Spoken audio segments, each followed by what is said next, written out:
Abbiamo chiesto che vengano rimossi quei personaggi che dall'inchiesta del NOE non hanno fatto il loro dovere.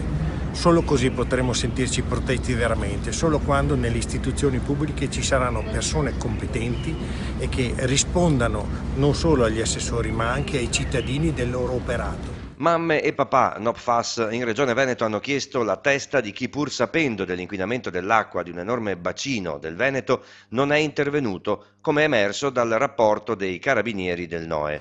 All'incontro erano presenti gli assessori all'ambiente Giampaolo Bottacin e la collega alla salute Manuela Lanzarin, i dirigenti Nicola Dell'Acqua e Francesca Russo.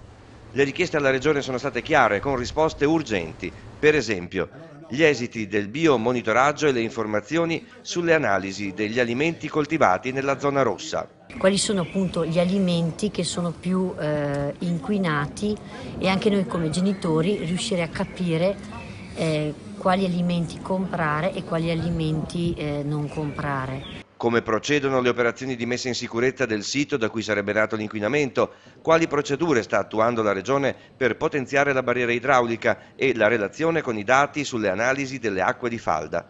Dopo questa esperienza, le mamme e i papà NOPFAS hanno espresso la loro preoccupazione su altre aziende del comparto chimico presenti sul territorio vicentino. E il monitoraggio sanitario? I bambini che hanno decine di grammi di PFAS nel sangue, il colesterolo fuori dal range, la tiroide sballata? A breve arriverà il nuovo report della Regione sulle persone analizzate per capire anche per quanto riguarda i bambini come sono i valori e che cosa emerge da questo nuovo monitoraggio sui bambini.